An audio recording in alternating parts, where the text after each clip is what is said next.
listening to The Daily Show. The Daily Show? The Daily Show. The Daily Show. On Men's Radio. Men's Radio. Men's Radio. Men's Radio. With Russ Kane. Sounds about right to me. Happy Wednesday, everybody. Halfway through the week, which doesn't please me because I've got tons to do. I'm Russ Kane. This is The Daily Show on Men's Radio Station. What have we got going here? 90 seconds and counting, says Fat Scotty. All right. Somewhere on Hailing Island, we were trying to speak earlier, and somewhere on Hailing Island, that epicenter of fun and frolics, I could have gone horribly wrong, is Neil Long with all his team. God only knows. Young Russ. Well, thank you for the young. I don't feel it today. Happy Wednesday. I don't even know if he's Scottish. And Robert Van Buren. Hello, Russ and Neil. Well, hello, Russ. Let's try if we can get... No, he's disappeared. I don't know what. God only knows. I'm going to wait until he's settled. When he's settled, I will bring him onto the show. The King is expanding his base. New Malden is not enough for him. No. Now he has to expand to the independent kingdom of Hailing Island. Greetings and good afternoon from sunny Hailing Island. And it is sunny and it is lovely. And I'm at a place called the Barley near the sea. And I thought I'd broadcast live from here today. How lovely. Where are you? I don't say Hailing Island. I mean, you look, are you in an out barn? Are you... like an American comedy club with the brick wall, doesn't it? Well, it does, yes. But I'm actually, I'll tell a few jokes if you like, but no, I'm in a place called the Barley Mow, which is about a 2-minute walk from the sea. See, 2 minutes that way. Wow. Oh, how lovely. God, I'm coming in. I will come down. I've got to get away, but I've got other stuff to do first. Francine Warner, she's the queen of Mill Hill, the queen of catering. Here we go. And should we go from Hailing Island straight across to Manhattan? That's in New York. Beautiful sunrise here. Good morning. Nothing going on here, Elizabeth. It's absolutely the same. Oh, this is brilliant. Hailing Island, the place the Thunderbirds were banned from. I know nothing by what you mean by that, Fat Scott. What do you mean by that? Do you mean like... I really can't... that one. Or, what do you mean? Reference. Yeah, with Fat Scotty, we got to know. Can we just call you salad dodging Scotty? Because Fat Scotty, I don't think we're going to use the F word. Why not? You're just fat. All these people. Neil, how do you feel about this? It just occurs to me. Here's a guy. He's calling himself Fat Scotty. That's what he's calling himself, right? And I'm just, all these people go, and they put them up as, they're inspirational. And I go, and it's in America, not over here particularly, but in America. And I just think, you're freaking huge. You are diabetes and a heart attack on a plate waiting to happen. In what way are you inspirational? Inspirational for what? To inspire people to do what? What, to just eat like, fast food until you can't move and you're 50 stone. I mean, I don't understand it. I wouldn't call that much of an aspiration, to be honest. Well, it's just not, is it? Fat Scotty has replied. I'm sure the story will soon wear thin. We went on a stag do to Hailing Island dressed as the Thunderbirds got lashed. Good work. And do you know what, Scotty? It takes quite to get banned from a pub here. It takes an awful lot. So God knows what you did, but it must have been an epic night, mate. Do you think there was a problem? They cross-pollinated with Marino, Aquamarino. What is this strange aroma of fish whenever you're near? What is all that about? I loved anything by Sylvia and Jerry Anderson. I thought they were fantastic. Just loved it all. Absolutely loved it. It was marvelous. At 12:30. Neil's pinup girl. I'm saying it. I'm putting it out there. Hatti Suvari is coming on to talk about dodgy builders. What do you mean? You come on. I know. You go and you make little jingles for her. You make poems up for her. You do a lot. She is a beautiful professional woman. What is wrong with that? Absolutely nothing Thank you. at all. In the least. Oh, grow up. The day I grow up, Neil, is You're the not. day You're not is the remote. day I die.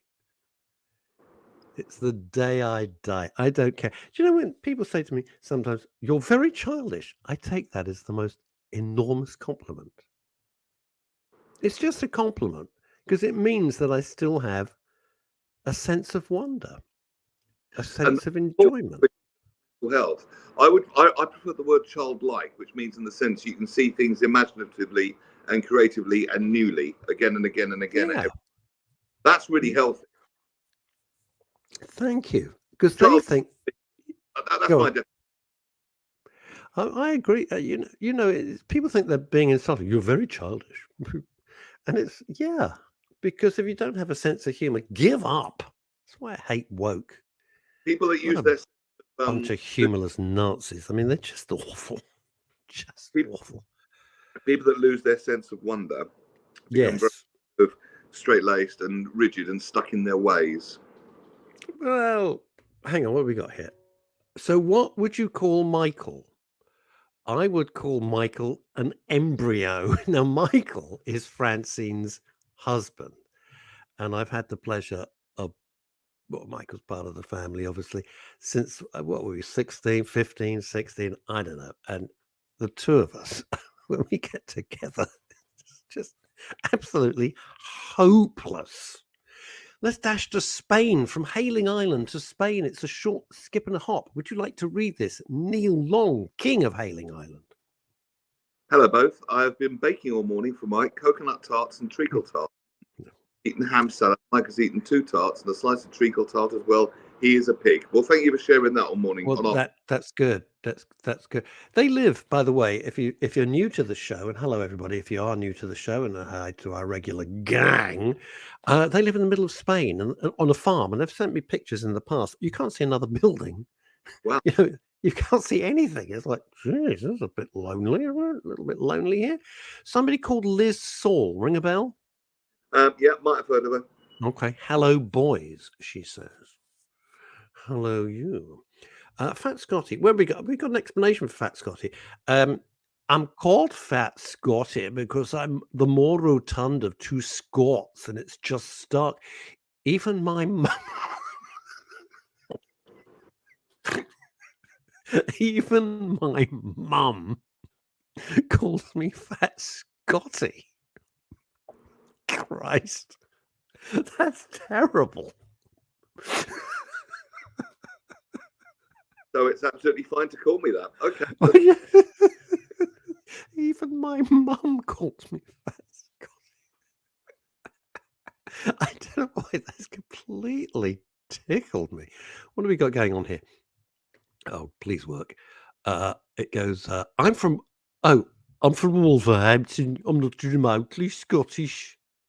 Oh, well, that's ruined that then. Do they actually talk like that in Wolverhampton? Well, they do in my head, Neil. That's how they talk anywhere in the Midlands. All right. You know what I'm saying, Neil? It's like when Nigel Mansell was, king of Formula One, and Murray Walker would be so excited. So, Nigel, you've won pole position again. Oh, yes, Murray, I'm very excited to be on pole position. It's really great. What's this one? Would you care to read this, Neil? As you're there, looking so handsome. I remember Chris Brooks, who name dropped me twice, did he? Blimey O'Reilly. Into the radio history. Yeah, I used to work with Chris Brooks at Essex FM. Great guy, and he did very well. Essex FM. Yeah, he went on to Capital, and now he's still going great guns. Is he? He was a nice chap. I didn't have much to do with him, but I remember him, and he was a nice chap. Good lad. A weather report just coming in from Storm Saul, as we're going to call her now. Lovely weather here on Hailing Island. Did you know she was down on Hailing Island the same time as you? No clue. What a coincidence. Unbelievable. I'm sitting outside in the sun. I got to tell you, it's rubbish. It's absolute rubbish in London. There we go.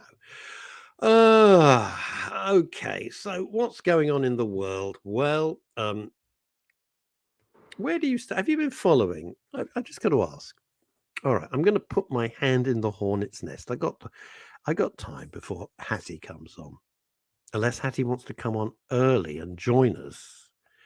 I can see you, Hattie, but not to talk about legal stuff. I'd like your opinion. I'm going to bring her on. Would you like to? I know you want to prepare. Do you want to brush your hair first or anything, Neil? Get ready. Beautiful enough as I am, thank you very much. And you can stop taking the piss. Well, you say that, but really? Yeah, really. Wouldn't you worry? Wouldn't you suddenly worry if I was horribly polite? No. Okay, fair enough. Hatti Suvari, ladies and gentlemen, is in the house. Hello. Hello. Hello. Good afternoon, fellow listeners. I'm Russ and Neil. Ah, and Russ and Neil. Yes. Hi, Hattie. How are you doing? I'm good, thank you. This is my favourite part of the week. Oh, bless you. Well, it's ours too. We love having you along, and we're very, very grateful. Now, you don't have to take part in what I was about to ask, Okay. but I brought you on to represent women.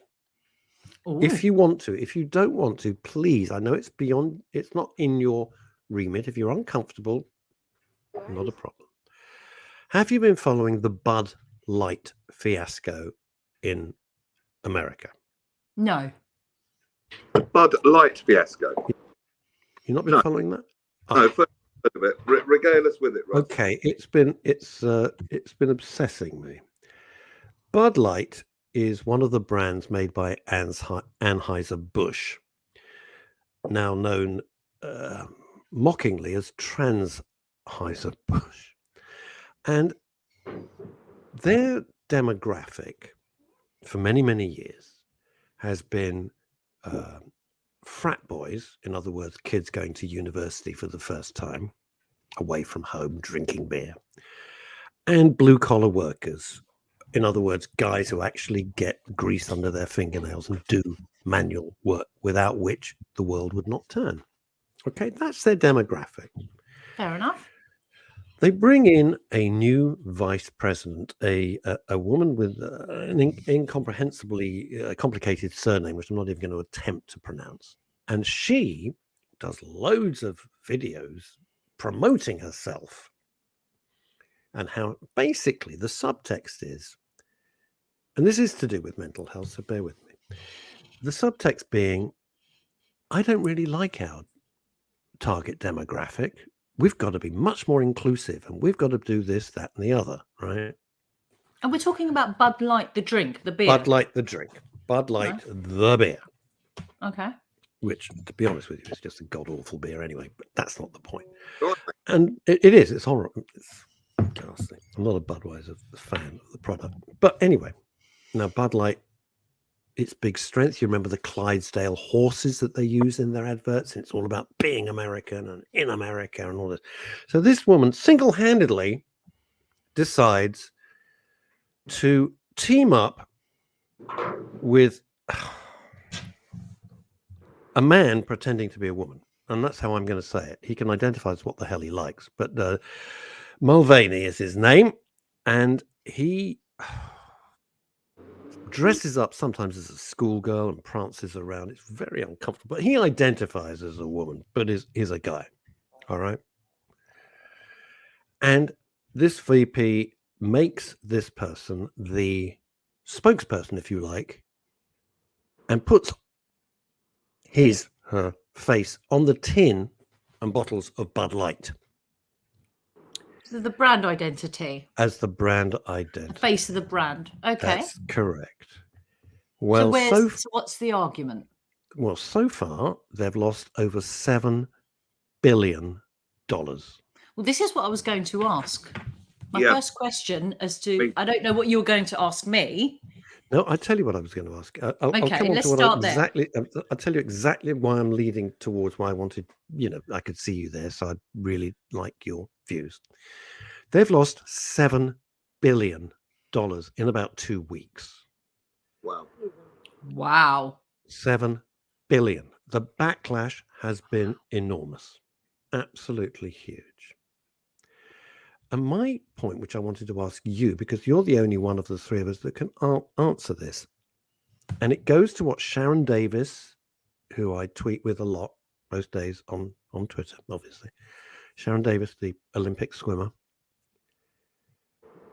This type of thing, to me, yeah, Dylan Mulvaney is the name. Thanks, sir. Appreciate it. It's insulting to women. I think it's set back women's rights 20 years plus. And that's what I object to.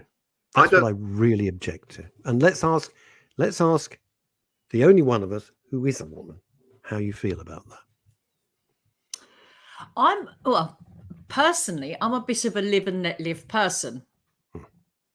So if somebody that's not been born a woman wants to identify or live a life as a woman, then, I don't feel any way about that.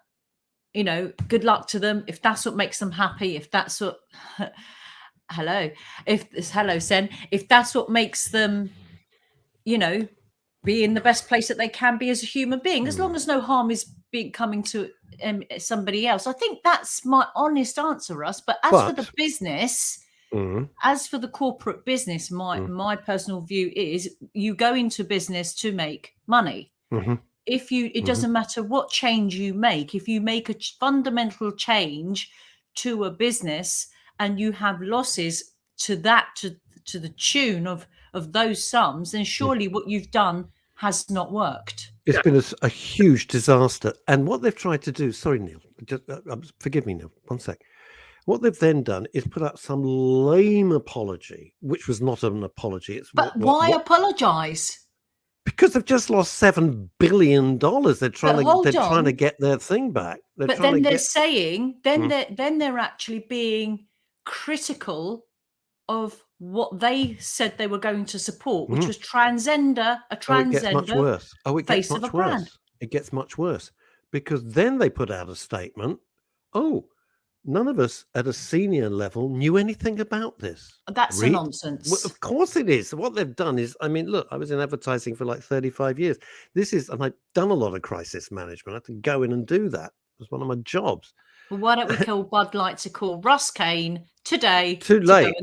They're done. It's damage limitation. They're screwed. They're screwed because they've done two things. Why insult the audience who have been paying you millions of dollars for decades? Why insult them like that? Blokey blokes who like a beer, they're not going to want that associated with something that they may consider inappropriate or offensive or be uncomfortable with. Or feminine. But it's not feminine. You see, there you are. You've used a very interesting word. It's not feminine. It's this revolting parody. Women don't speak. You don't speak the way that Dylan Mulvaney prances around. You don't. It's a horrible faux parody of what topic, women are, isn't it, Russ? Transgender living, being, existing is a big topic, and it means something different, I think, to a lot of people. I really do, because you probably will find women that will say, I find a man trying to behave and be like me offensive. You might find men saying, what on earth is a woman doing trying to behave like a man? Transgender, goes both ways, but everybody has such a different take and opinion. And I think that live and let live, but as a business, to sit there and say sorry instead of, look, we got it wrong. Yeah. I think, to say we got it wrong. And she, by the way, she deleted all of her social media presence. Who's she? The vice president. The vice president of Bud Light. Is she still the vice president? Well, in this crazy world in which we live, Hattie, she's got a job for life. They can't fire her. Well, I think they won't. I think there was probably something in her contract that says if anything is done to that caused such a detrimental effect to the brand, that could be a reason for in America somebody dismissed. Steamrollers just go. Can I ask you this as a woman, and then I'd love Neil to point on this. Going back to what Sharon, if you're a woman, I go with you, live and let live. But this is my caveat. If you're a woman and you've dedicated your life since you were a little girl to a specific sport, and you've made huge sacrifices, and you've worked your way through, whether it be swimming, football, weightlifting, doesn't matter what it is. And then a bloke And then a bloke says, you know what, I identify as a woman, and absolutely trashes them because men are biologically, physically stronger. Yes, That's irrefutable. that's a fact. That's That's just a scientific fact. not me versus Ronda Rousey. Ronda Rousey would make chopped Yes. liver of me in 30 seconds, 15 seconds, actually. But you know what I'm saying? It's not fair. So Leah Thomas, who was a very average swimmer, way down the rankings, suddenly decides, hey, I'm a woman. Goes into women's swimming and is trashing everybody. How is I that have to fair? say, I don't think that should be allowed.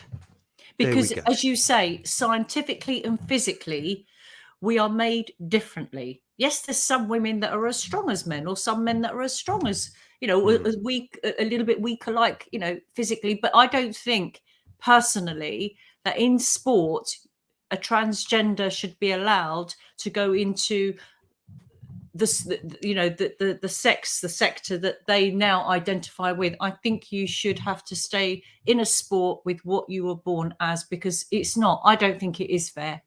That's just Thank you. That's my point. Neil.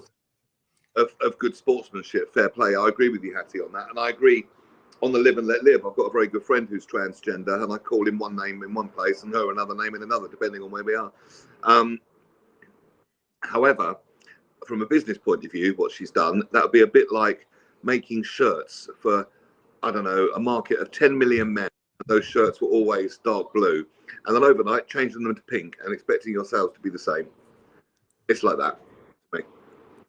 And it's interesting what Fatsot is saying. Then to insult their ship-jumping core demographic by pleading ignorance is sheer professional suicide. It's shocking.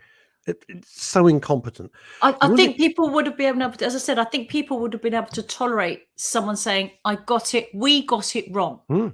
We got it wrong. And we're going to go back to what we knew, or we are going to try another kind of change if that's what they're looking for. But to get up and say sorry, I think, actually, I think it's an insult to the transgender community, to everybody, to say sorry. People can forgive people, they can't forgive companies. So they can't forgive what? Sorry, your line is a bit dodgy. You just cut out. I said what I've learned is people can forgive people, but they find corporates hard to forgive. Yeah. So if he gets up and apologizes personally, like one-to-one on behalf of the company, but a personal apology, most likely then they would be. Look how the world forgave Bill Clinton his indiscretion.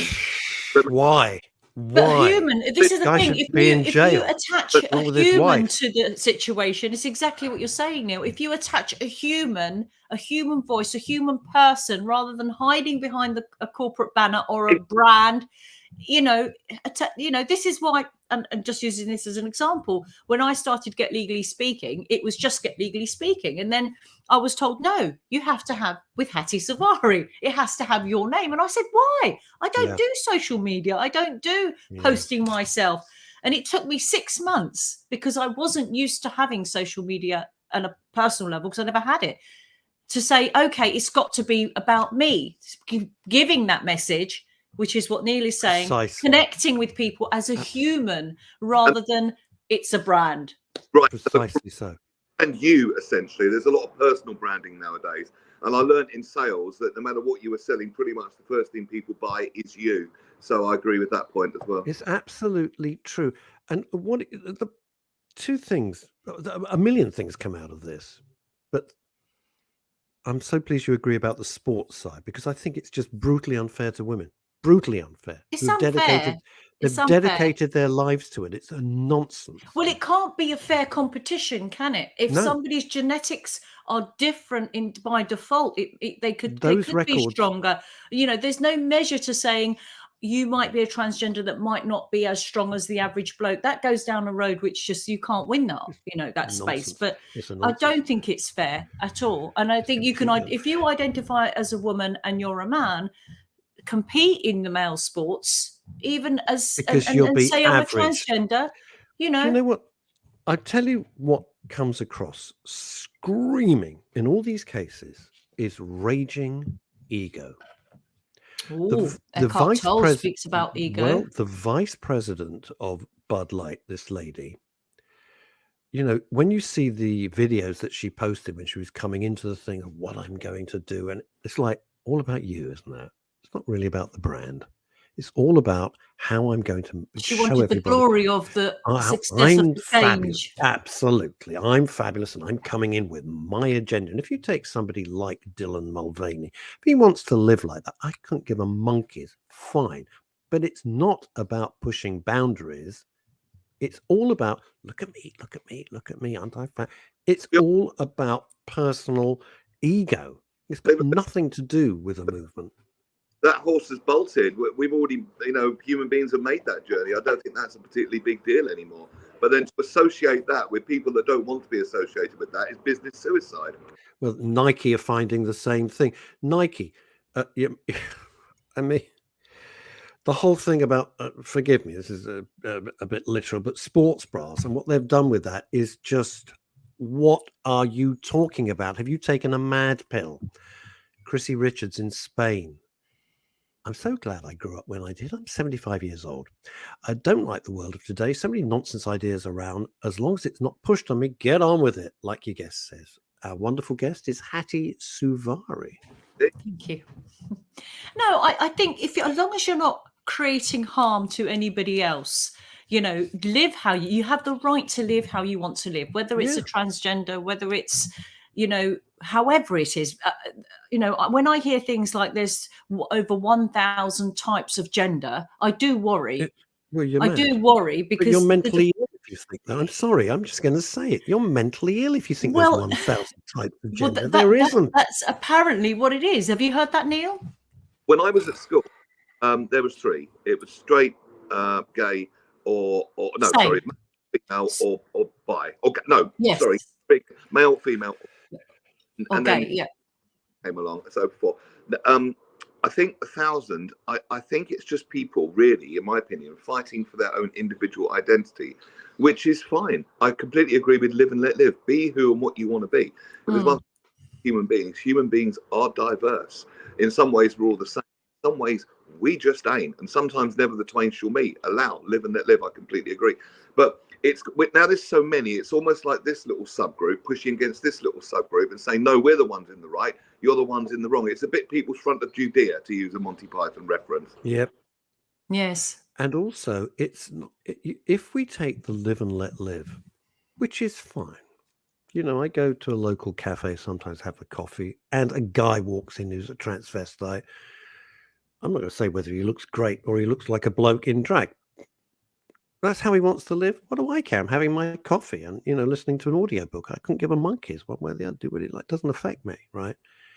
But don't force an ideology in our faces in places where it simply doesn't belong.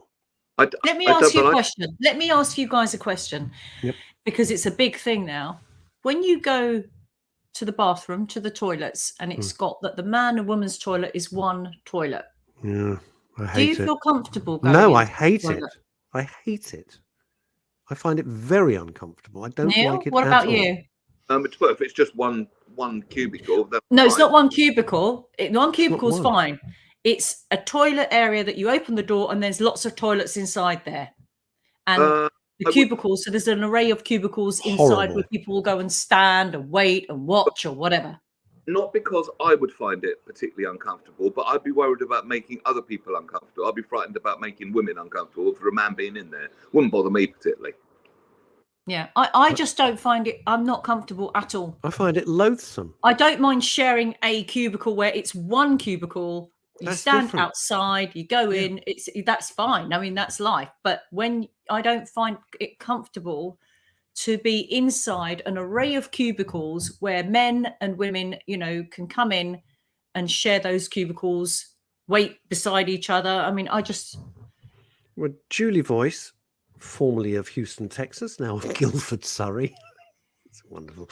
I hate it and find it very uncomfortable. Precisely. I don't know any woman, I've asked a lot of women this, are you comfortable with this? And they'll go, no.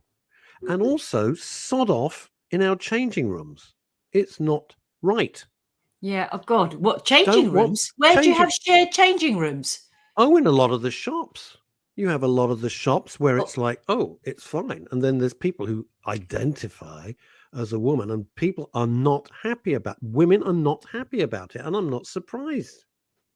I don't I'm think not I'll feel surprised. comfortable being in a shared changing room because, listen, for those people who are just getting on with their lives, fine. But there are some strange people out there who are, Damn right. unfortunately, there's paedophiles. There's Damn people right. who actually are there for the wrong reasons. And that's why I wouldn't feel comfortable. It can't be right.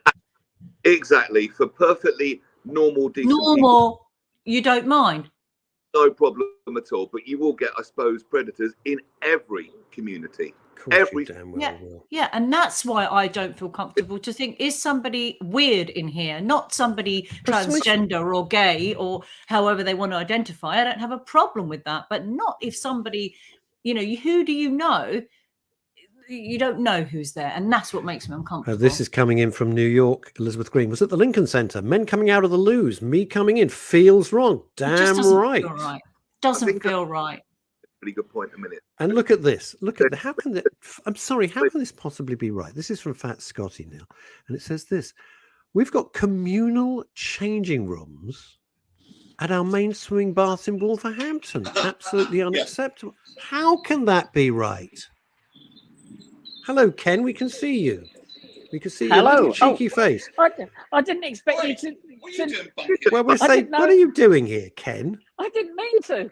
All right, well then, cheerio. Bless him. Hello, Ken. I don't know who Ken is, but hello. Ken is Neil's bodyguard and personal protection agent. That's who. Oh. Very important. It was really funny because we've got where we live in New Malden. It's a communal changing room, but you go into a private cubicle. All right, so boys and men and women mix and put the stuff in the locker, then go in the cubicle to get changed. And he forgot it was a communal changing room, so he pulled his trunks down, and one of the people saw it.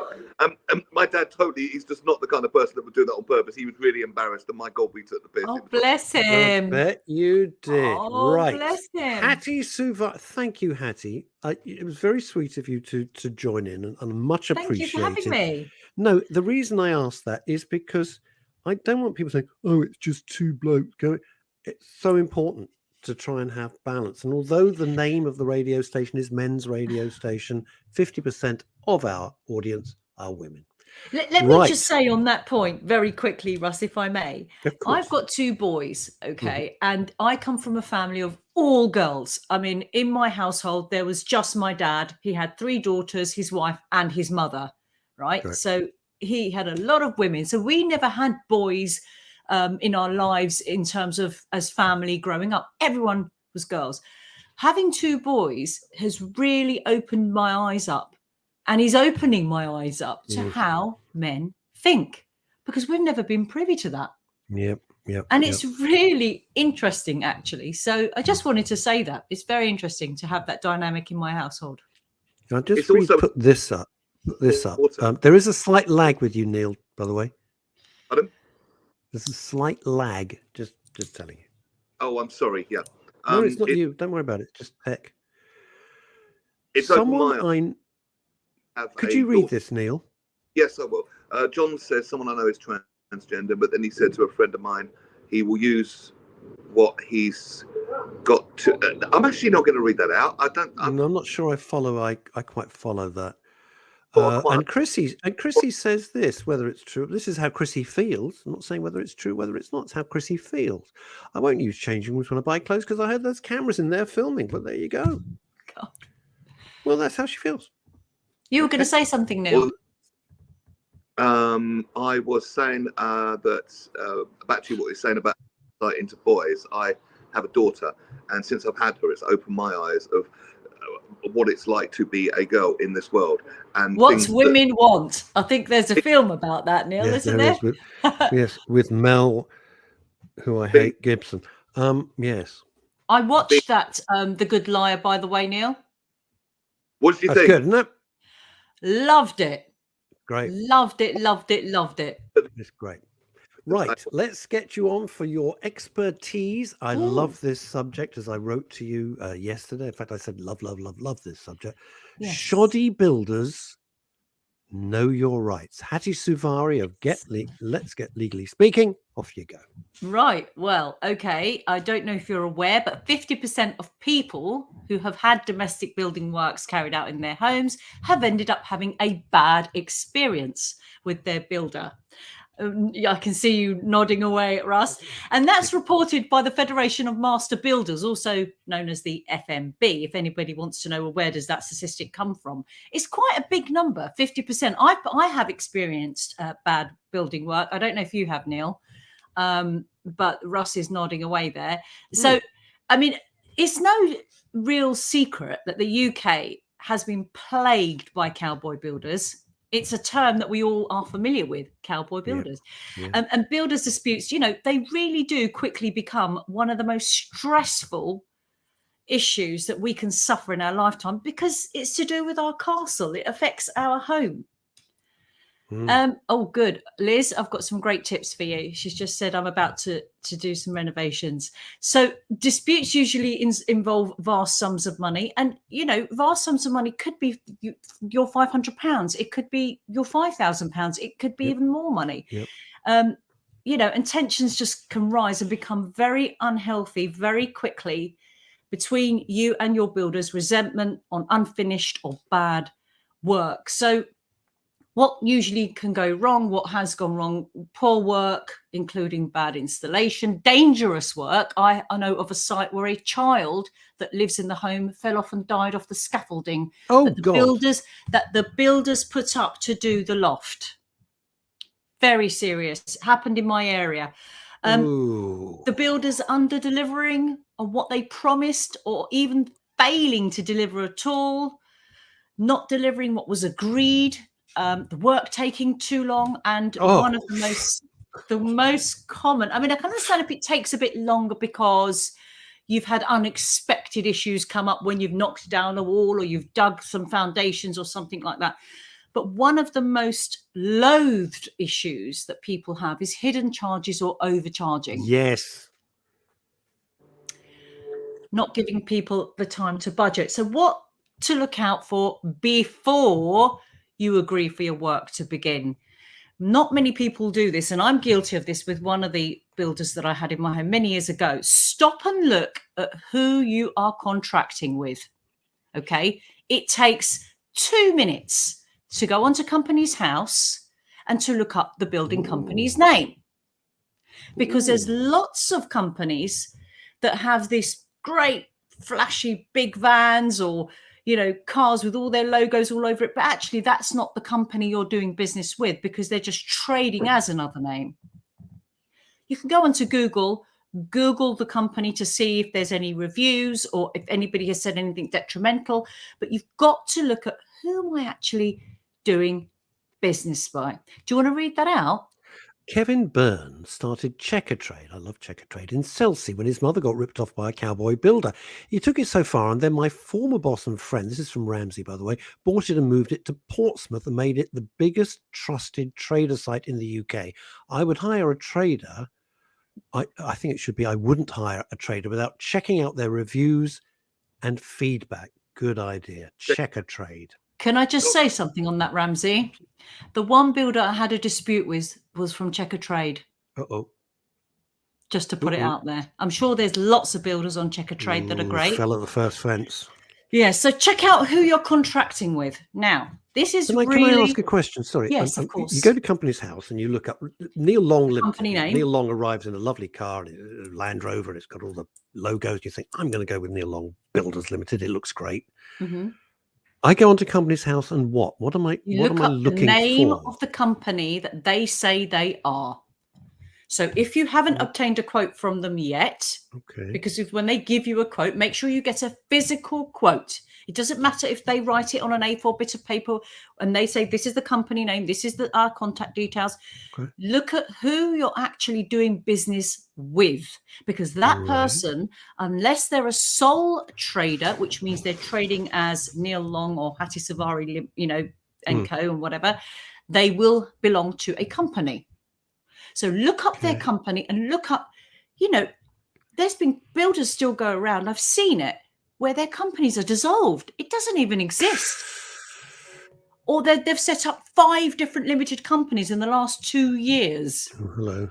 But as the best bit about this slot on the show, Hattie, is that you just by doing a very simple bit of due diligence, we could save ourselves a world of pain. But most people don't know this simple stuff, which is why this slot is so important. And Here. Simple. Thank you. Here. Guys. Bit of due diligence needed.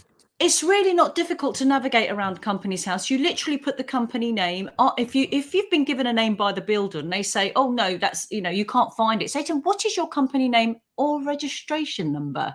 Right. Okay, because unless they're trading as just them, me, myself, and I'm a sole trader. They have a company. Look at who that is with. Do some due diligence on Google. Look at what comes up. You must have a contract drawn up of the work that you're going to have done.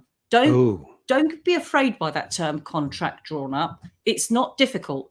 You can type it up or write it out on a sheet of paper to say the key things it must include is both you and your builder need to sign and date it, that you're in agreement. When will the work begin? How much? So the date it's going to begin. Or the week it's going to begin. Because some builders say, we'll be a long week commencing. What century is it going to be finished? Well, hold on. I'm coming to that. That's the last point. Very quick 5 points. How much will it cost, right? What is it you've agreed to pay for the work that's going to be carried out? What is that work going to be? And it really, the more you break it down, the less room you leave for any disputes, because you can say, but that's what we agreed. Right? It doesn't matter whether it's, and you're going to cut the grass and lay me a new lawn because you would have damaged the lawn by replacing that window or door or building that extension. And what stages will you pay? That's something that a lot of people don't think about when they agree the price. And all of a sudden, say, for example, they've agreed £10,000 for a job to be done, a small extension or whatever it is. The builder comes and says, so that'll be £5,000 today for us to start, please. And they'll say, well, hold on. You haven't done your work yet. Agree how much it is going to cost, along with when and at what stages you're going to pay. Because that's one of the biggest arguments that people have with builders, by saying, well, I'm not going to pay you 60% up front before you've actually done 60% of the work. What happens, Hattie, because, and forgive me, I don't really like generalizations, which is itself a generalization, but they can be quite intimidating. Yes. And what happens if you've got everything ready and they say, well, that'll be 50% up front, mate. And you go, well, no. And you take the Hatti Suvari route and they go, well, sod off.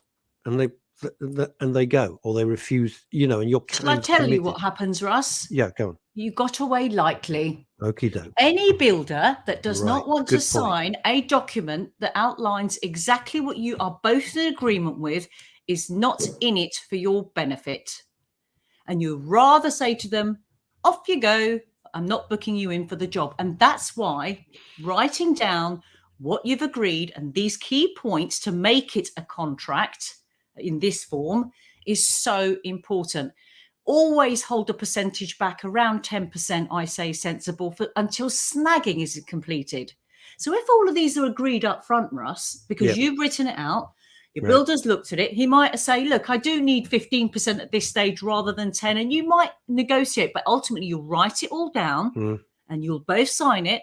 You have got something solid for both of you to refer to, right? And that does it. Just a A4 paper in handwriting, signed by both parties. That counts as a legally binding contract. Of course it does. That's your agreement. Wow. You've got to have a date on it. You've got to agree these fundamental points on it, which should come with agreeing any building work. Anything above £1,000. I mean, even up to £1,000, it's a lot of money. Anything above £1,000, it's not difficult to type something out on Word or write something out and get it out. People can find a biro somewhere. This is from Ramsey. If you had a dispute with a checker trade trader, they will guarantee their work for 12 months. Ooh. And this is great. This is why I love this show. If you need me to refer to their head of operations after the show, I'd be happy to try and help you. Thanks, let me tell you what happened. We had the dispute. I quickly told the guy where he stood legally, and he quickly rectified it, but it was horrible. I was 9.5 months pregnant at the time, standing at the bottom of my stairs like a barrel because I literally put on 5 stone from being pregnated. And I was Pregnated. arguing. He was shouting and screaming at me. yeah. I didn't raise my voice. I didn't use any derogatory language. And he eventually put it right. I don't know whether he Googled me or something. He might have done that. So then we go on to the last changes, the last point, sorry, for your contract. Make a point that any changes to what you're going to write down and agree have to be in writing, even if it's a simple email or text message to each other saying, okay, for example, I've agreed that I'm going to use this material, but actually I'm going to use Y material, and we're agreeing that that's okay. Quick text message, quick email, attach it to the agreement. And the last point to have on any agreement, when the work will finish. Can I ask 2 questions? Because Absolutely. number one, and I bet people will start screaming at their laptops, PCs and radios now. In the middle of a job, your house looks like, a demolition site. Yes, I've had that. Bugger off. They just disappear. We'll be back. Yeah, we're back on Thursday. What do you mean? We've got another job. Well, hang It's on. usually this is my about 3 job. p.m. builders tend to knock off of work, and about then 12 p.m. on a Friday. And you don't see them for several days because suddenly, another job's come in. What are your rights? What do you do? Well, this is why, if you have agreed what work they're going to do and for how much and when it's going to finish, if they run over us, then you have to say, what will happen if you run over? What will happen? I'll take, if there's like, no, listen, I'm going to be finished by the 3rd week of April. And you say, why don't we have the 2nd week of May as the backstop date to give you more time? But if you run over, then I want a discount on the work that you've done to ensure that you will stick to your word. It is an option. I would recommend it, because any builder that says, no, I promise you, I'll be finished by the 3rd week of April. Why, if they actually do mean what they're saying, will they have any issue with giving you a discount of some sort based on a percentage of how late they're going to be if they were to finish a month later? I do. Sorry, I'll actually take the question first, Russ. It'd be a nice. No. Carry on, Neil. Carry on. I have a friend who's a builder. He's on Checker Trade, and he's a very, very good one. Leonard Construction. I can name him on here. My friend Joe. He's also a DJ, and he's great. I've seen the work he's done on his own house, and it's absolutely beautiful, and other people's. And he says, because there was that. This is just for the sake of balance, because again, I agree with absolutely every word, and think this is sage advice. But that program, Cowboy Builders, he said there should be a program, and he was only half joking, called Cowboy Customers, because customers. But this is why the agreement will protect the builder as well, Neil. Because if the customer says, in my head as I said it, yeah. So good. Back to you, Hattie. Yeah, this is why everybody's protected, because you're saying this is what we're going to do. This is how you're going to pay. This is when we're going to finish. These are the materials we're going to use. People tend to forget, be it a customer or a builder. Sometimes people forget. But when you're reminded by what you've agreed to, anything you want to add to that agreement is an extra. And the Cowboy customers can be fished out as well. Now, this is another really, really important point, and I didn't do this with any of the building work I've had carried out in my home over the last 8 years. Ask the builder for a copy of their insurance policy. Because if they carry out any accidental damage, or they go bust, or something happens where something really goes wrong, who are you going to claim from if they've dissolved or liquidated or shut shop or run away? Really important. And I know it might not be the most comfortable, because, look, I have dealt with quite a few builders in my lifetime. And let me tell you, they're lovely people. But the moment if you have a disagreement, and I've only had one disagreement with one builder, it turns really ugly really quickly. So these things are not because you're trying to snoop into their business, but you just want to know, should anything go wrong, there is an insurance policy there, which is almost a backup to them. What happens what happens if it becomes, this is slightly esoteric, but it becomes a matter of taste. Let's say you're having your lounge. I don't know. Pick anything you like. You're having your lounge done or something, and you look at it and you think it's not really working. what it doesn't look right, doesn't feel right. It's Mhm. something, and they go, well, that's what you wanted, and you go, well, Well, not really what where does then that stand? rewrite the agreement, and that would protect the builder. To be honest with you, that would come down to Yeah, the builder. But absolutely. If you change your mind about something, that's down to you. That's your stuff. So I would say, okay, I'm now going to ask you to do this, or quote me for changing it to that. Always get a quote. Never assume that something you're asking to do is going to be affordable or is going to be a price that you're going to be comfortable with. Always say, please quote me. Consider that. If you're happy, write it out on your piece of paper or additional to that email, text, something. Now, one of the accreditations that not many people know about, and I certainly didn't know about this, is called Trustmark. Trustmark. And apparently it's one of the best because it's the only non-profit government endorsed quality schemes that support and hold the contractor to what is known as the Code of Conduct and Customer Charter, which basically means that using a Trustmark contractor benefits you with the most robust protection you can have in the housing sector. So it's worth checking exactly that. I think it's a capital M. So it's Trustmark. Yeah, Okay. just for correctness. It is probably a good thing. Now, what do our laws state? Which laws cover you? What are your rights? Astonishingly, I still can't believe when I say this, because I've said it so many times over the years, the building trade is not regulated. What? It's not regulated. You don't need a regulation to become a builder. Yes, the accreditations are optional. Checker trade is optional if you want to be part of a checker. So, I mean, it does astonish me that the building trade is not regulated, and a contractor isn't legally required to have any qualifications or any licenses. So anyone could just put a brass plate up and say they're a builder and start doing it. Yes, that's why we are the land of cowboy builders, and I'm sure there's other countries that suffer from this nonsense, but that's why we have this issue. However, if you proceed with some building work without a written document, as the way I've said would be a great way to do things, technically you made a contract and you are still governed by our laws for the work that they've done to be done with reasonable care and skill. And for anyone that's interested, you're protected under the Consumer Rights Act 2015, which states reasonable care and skill must be used while working. Specifically, and I know this is the boring bit, but I just want to put it out there, Section 23 of this Act also includes a consumer's rights to insist on repair or replacement of faulty goods, the cost of which must be borne by the trader. This includes the trader bearing any costs involved in the removal of an installed item and reinstallation of a replacement. So building work comes under that. Protecting yourself, make sure you get a quote, written quote.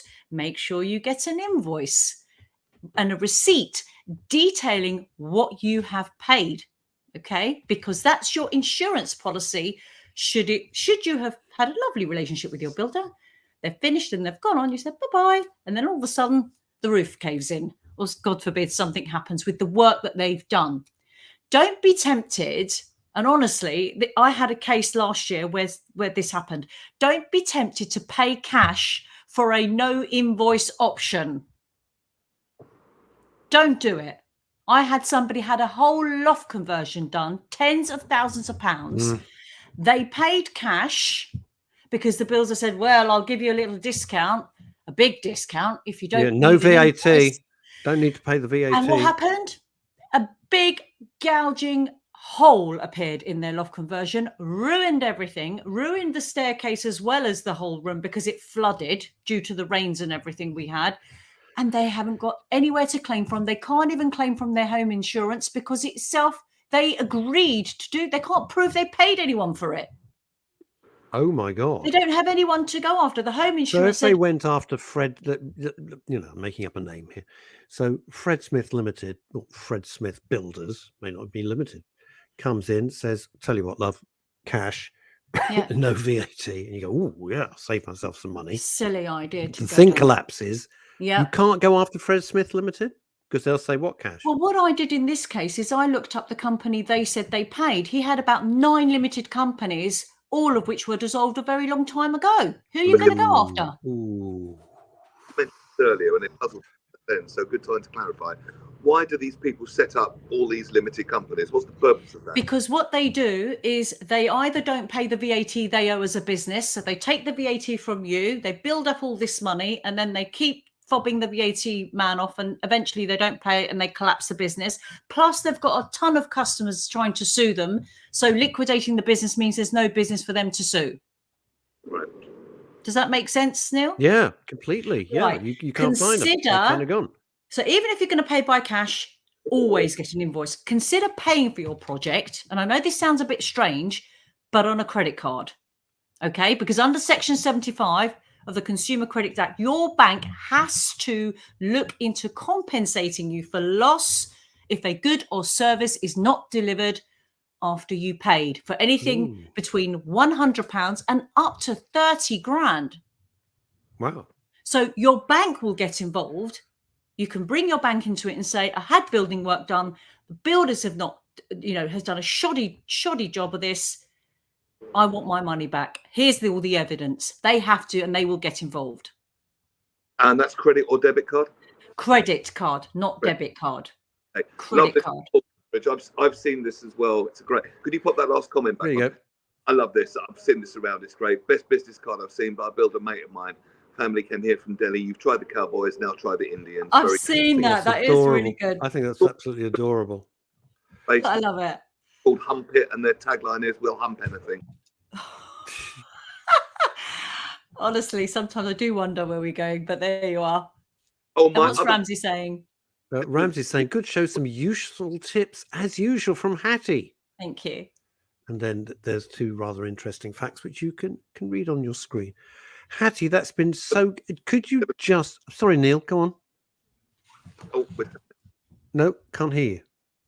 there was a building company. It's just one last thing. It was one of my favourite ones. It was called Rip Off and Scarpa, and the tagline was "The company that does not live up to its name," which I thought was good as well. Back to you. Oh, that's very clever. Hattie, just Yes. as we wind up, could you possibly go through the key points that you should have in a contract before building commences? Of course Would I you can. mind? That'd be great. So the first thing is list out what work is going to be done and be very, very detailed and specific. Don't say the room's going to be painted in, the dining room is going to be painted in white with Dulux gold paint, whatever it is. And put down what materials are included, because that's another argument people have. The builder will say, well, I didn't include the materials in that. So what materials are going to be included? Yes, and they get stung. This is where the price starts changing. What work's going to be done? Specifically, what materials are going to be included? When the work will begin? How much it will cost? And at what stages you will pay? So at what stage of progress will you pay and what amounts? Consider saying, can we agree that I hold back a 10% or 5% until it's all finished and the snagging is done? And the what? Snagging. What is that? So snagging, little bits of repair. Okay. yeah. Little bits. So there might be little touch-up. Little touches here and there. Exactly.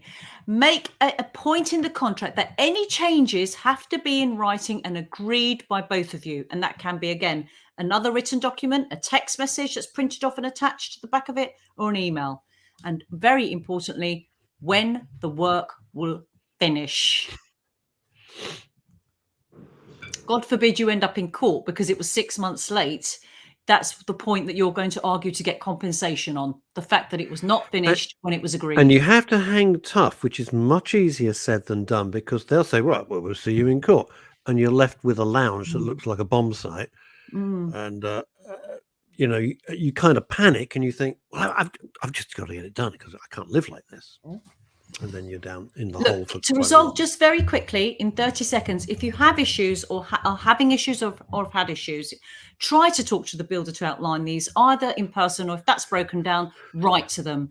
Do try to say, look, this is the problem. Make a formal complaint. Suggest a private mediation, which is where an independent person will come in between the both of you and try to mediate to come to resolution. Failing the above, seek legal advice and ask that in the first instance, you outline that if we can't resolve it, I'm going to have to issue court proceedings. Hatti Suvari, you are a freaking marvel and a legend. And the way that you, no, the way you communicate really complex stuff in such a digestible, it's fantastic. Really is. Thank you so much, Hatti. Thank Neil, you, guys. enjoy lovely Hailing Island. You'll probably be surfing a little bit. I'm kidding. Oh, what? You'll both have to come down. We'll have a party. I would love to come down. I really would. You know, I keep saying I would. We'll be back. I'll be back with Phil Dave on Friday with, of course, the screen queen herself, Chantal Rickards. Hattie, bless you again. Thank you so much. Bye, everyone. Stay safe. Bye, gang. Bye.